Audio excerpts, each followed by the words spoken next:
Welcome, everyone. It's wonderful to be with you. It's wonderful to see some of you in your ashes for this special day, Ash Wednesday. I just want to make a couple of announcements before we begin. We are going to be moving soon to a new link, so if you're not receiving our newsletter, you might want to go to the Contemplative Outreach of New York City website and subscribe to our newsletter that comes out on Tuesdays and Thursdays, and that will make sure that you get the new link on Tuesday when we have it, which should be in the next few weeks. And if you do that, you'll also get our mailings on Thursday that include the Lectio Divina readings, so I know some people appreciate getting those. And I also want to let you know that this is the first Wednesday of the month, so we'll be staying after the main part of the group, anyone who would like to, for a little bit of sharing about any of your comments or questions that are coming up for you about the practice. It's a nice time for us to connect with each other in a different way. And tonight's topic is let yourself rest. So let's begin with a song.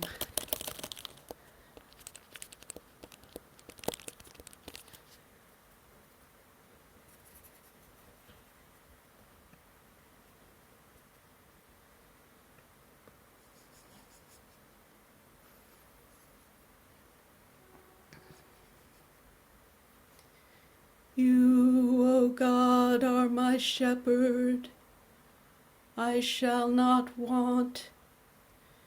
You make me lie down in green pastures. You lead me beside still waters. You restore my soul.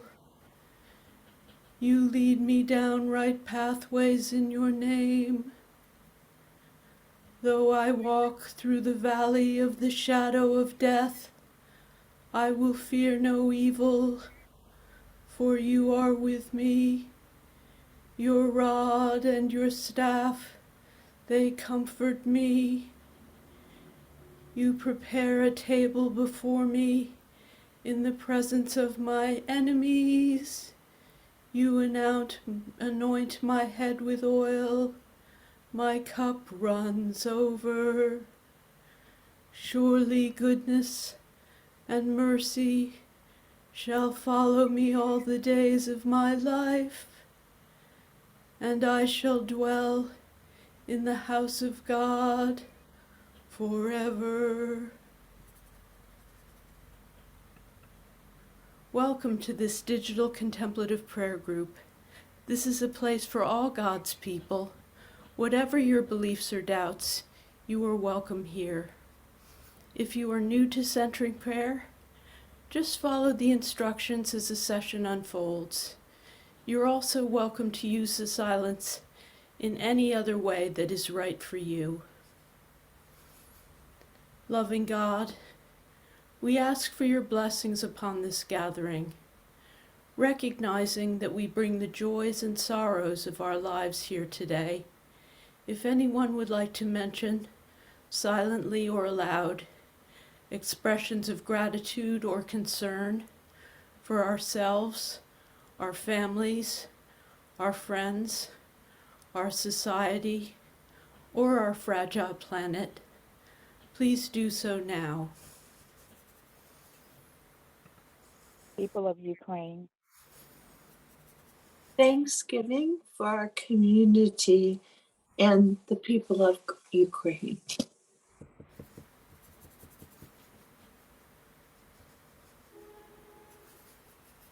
For Mike, who has multiple myeloma.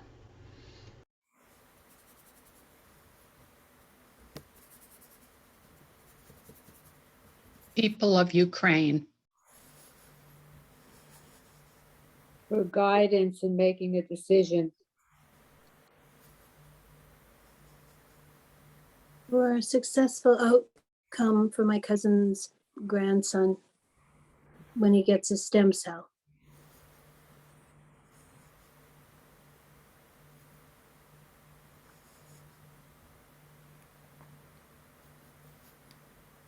God, We trust that you hear our prayers, silent or spoken, wordless or in words. So those of you who were here a month ago on February 2nd know that I got confused and thought that that was Ash Wednesday. So I've already given one Ash Wednesday talk. So here's a second one that's a kind of a companion piece. I was talking about listening for our call a month ago, but we can only effectively do that when we make space to hear our call amidst the busyness of life. We've learned from centering prayer how much we can learn by listening to the silence. And perhaps Lent can be a time in which we make even more room for this deep listening by creating a place of rest for ourselves. We can make room for the voice that speaks to us from the deepest place, a place of deep wisdom. Lent is the time when Jesus himself went on retreat. We might have an image of Jesus' busily teaching and healing based on our own ideas about how busy somebody has to be in order to be powerful and effective. But Jesus spent a significant portion of his recorded ministry on retreat, on an extended retreat. He's often shown going apart to pray, going up a mountain, going to a lonely place, withdrawing into the wilderness. How else will he hear God speaking to him? He does what is needed to make room for his prayer, for his deep listening, knowing that God will guide his steps if he takes the time and makes the space to listen. Thomas Merton writes that the rush and pressure of modern life are a form, perhaps the most common form, of its innate violence. The values of our culture pressure us to become more and more busy, feeling that only when we do so can we be valuable and productive. Of course, there are moments that require action, but how do we know when those moments are, and what action we should take unless we remain deeply connected to our center? Particularly this week, many of us are asking ourselves, what can we do? But we can't answer that question until we pray. And we can't pray well when we're ragged and hurried. As one of you put it in an email to me, my centering prayer practice is my hope for the desperate plight of our world. When we begin from our center, our path unfolds with grace.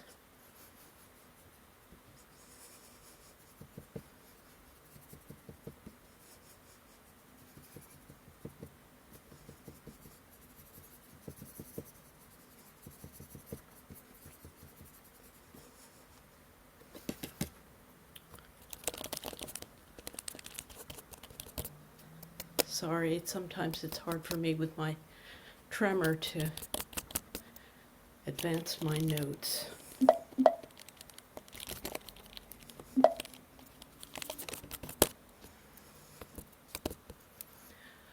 A chance for all of us to rest in our center.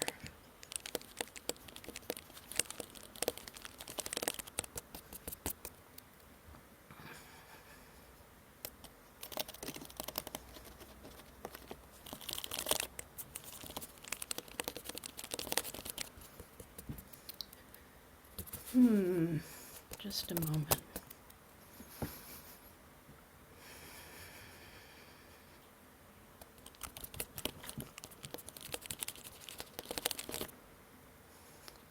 In Wayne Muller's wonderful book, Sabbath, Finding Rest, Renewal, and Delight in Our Busy Lives, he writes, if we do not allow for a rhythm of rest in our lives, illness becomes our Sabbath. Our pneumonia, our cancer, our heart attacks, our accidents create Sabbath for us. As many of you know, I am letting go of my duties as coordinator of contemplative outreach of New York City to make room for a new team and to create more room and more time for myself to care for my own illness. So I'm entering a period of deep, enforced rest, while at the same time doing a lot of dancing and exercising which help my symptoms. I'm discovering new rhythms, listening carefully to my body and its needs, putting it first.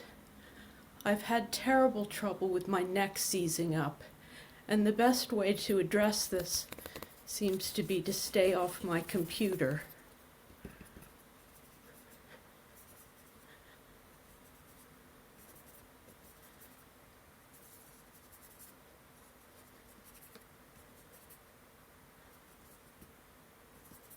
As much as possible, but boy is that hard in our culture. Most of life seems to take place within our devices these days, and it's been very hard for me to accept the degree to which I need to stop writing and scrolling. Up until recently, it seemed to me that I had no choice, that my computer was indispensable, but I've discovered that there is a choice, although it's a difficult one. That's often the way with letting go of old habits, that it seems like we have no choice, but then suddenly we do. Only as I stop spending so much time on my computer do I realize how much pain I've been in. What else have I not been noticing as I power through? What else will come into clearer focus as I allow my body to heal itself and speak to me, letting go of the ideas of what I must do and opening myself to what I can do gracefully with the self I am becoming now, rather than trying to pretend that I am still the person I used to be. I love my work, but perhaps by pushing old habits aside, I'll be making room for some new and unexpected form of joy to enter my life. I'd like to leave you with a couple more sayings from Wayne Muller, and tonight's Lectio Divina reading will be from him as well. God does not want us to be exhausted. Once people feel nourished and refreshed, they cannot help but be kind. Just so, the world aches for the generosity of a well-rested people. So let's turn now to our 20-minute period of centering prayer and receive the deep rest and refreshment that our practice can give to us. I invite you to sit with your back straight and let your body flow out from your spine. And just notice what you're carrying with you from the day in your body. What can you let go of? Are you making some kind of effort in your body that you don't need to be making? Can you let yourself rest, alert and relaxed, comfortable and natural? And just notice how you are emotionally. What residue are you bringing with you from your day? Is there something you can let go of? Or just touch gently with your attention, noticing how the emotion is lodged in your body? What does it feel like? Can you gently welcome it and let it go? And just notice how it feels to be in the room where you are, in your body, in this moment. And notice if there's any kind of effort that you can let go of, any kind of pushing, trying, And just let go of that and be present in this moment and receive the rest and refreshment that is always available to you by being present. And just notice who God is for you right now, whatever that might mean for you, whatever's alive for you in your relationship with God. And just trust that you can rest in that presence, whatever it is. You can rest in that presence for the next 20 minutes. And whenever you notice that your mind has become distracted, or that you're trying to make some effort, planning or doing, or rushing ahead into the future, or rushing back into the past, just gently disengage yourself by making contact with your sacred symbol, allowing your sacred word to sound itself silently within you, or touching your sacred breath ever so gently with your attention, bringing yourself back to the sacred presence. Loving God, thank you for this moment. Thank you for the deep rest and refreshment that are always available to us through this practice.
This passage is from Wayne Muller's Sabbath, Finding Rest, Renewal, and Delight in Our Busy Lives.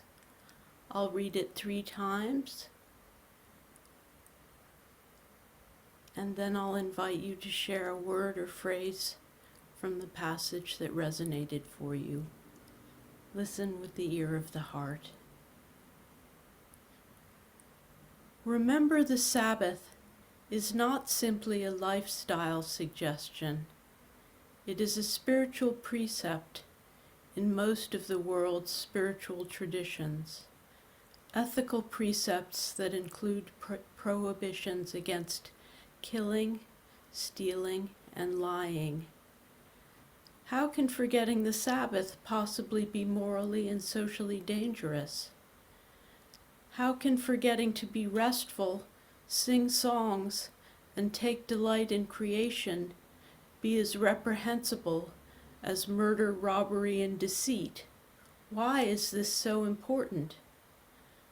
Sabbath honors the necessary wisdom of dormancy. If certain plant species, for example, do not lie dormant for winter, they will not bear fruit in the spring. If this continues for more than a season, the plant begins to die. If dormancy continues to be prevented, the entire species will die. A period of rest in which nutrition and fertility most readily coalesce is not simply a human psychological convenience. It is a spiritual and biological necessity.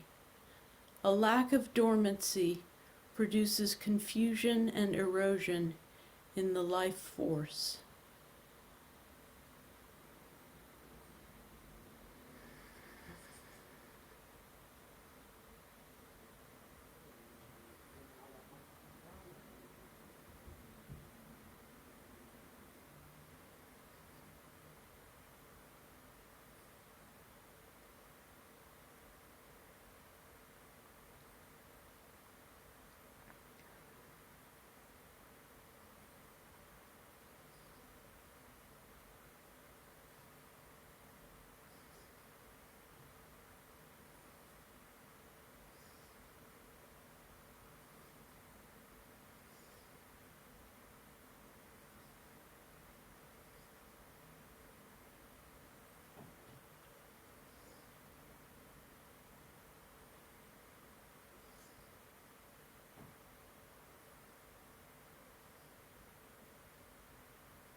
Remember, the Sabbath is not simply a lifestyle suggestion.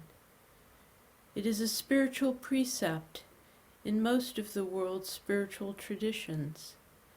Ethical precepts that include prohibitions against killing, stealing, and lying. How can forgetting the Sabbath possibly be morally and socially dangerous? How can forgetting to be restful, sing songs, and take delight in creation be as reprehensible as murder, robbery, and deceit? Why is this so important? Sabbath honors the necessary wisdom of dormancy.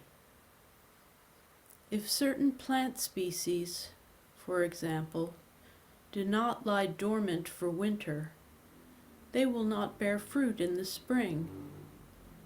If this continues for more than a season, the plant begins to die. If dormancy continues to be prevented, the entire species will die. A period of rest in which nutrition and fertility most readily coalesce is not simply a human psychological convenience. It is a spiritual and biological necessity. A lack of dormancy produces confusion and erosion in the life force.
Remember the Sabbath is not simply a lifestyle suggestion.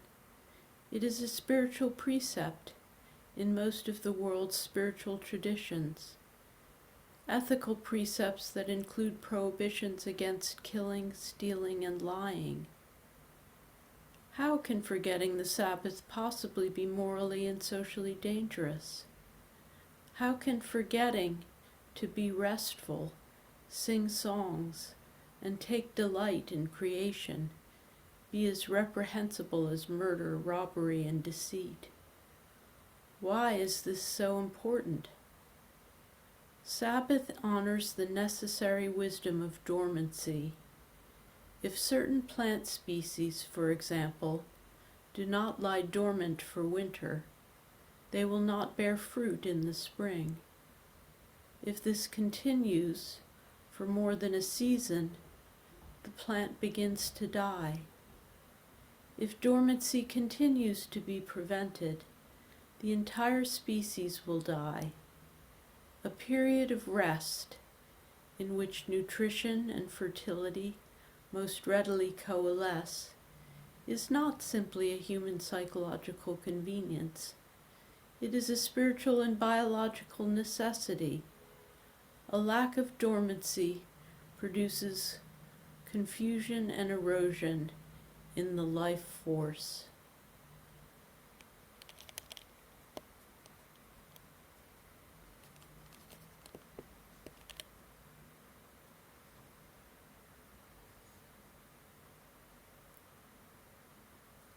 I invite you to share a word or phrase that resonated for you.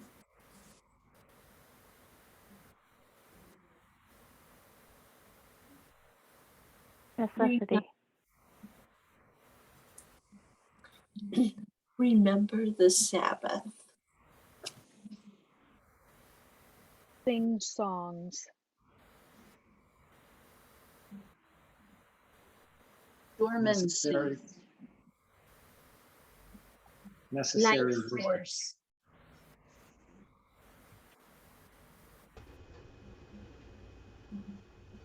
Bear fruit. Bear fruit. Nutrition and fertility. Spiritual precept. Remember the Sabbath. light in nature. And biological necessity. Necessary wisdom of dormancy.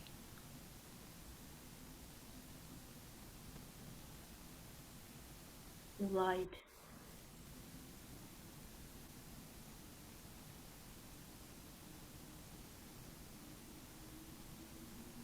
Let's close with the prayer of Jesus.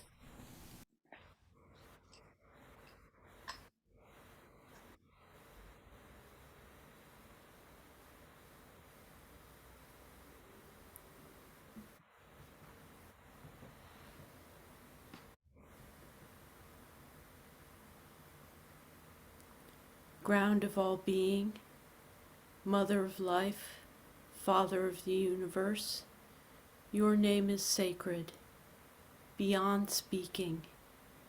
May we know your presence. May your longings be our longings. In heart and in action.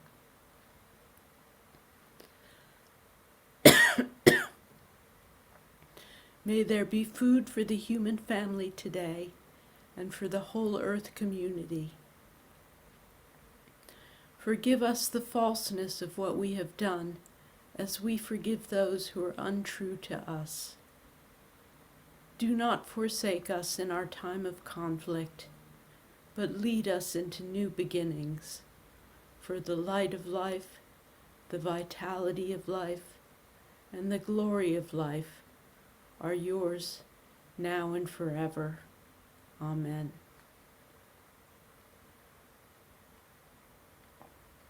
Thank you very much for being here tonight. It was lovely to be with you, and you're welcome to stay a little longer if you feel like doing some sharing after the main part of the meeting. Have a wonderful week.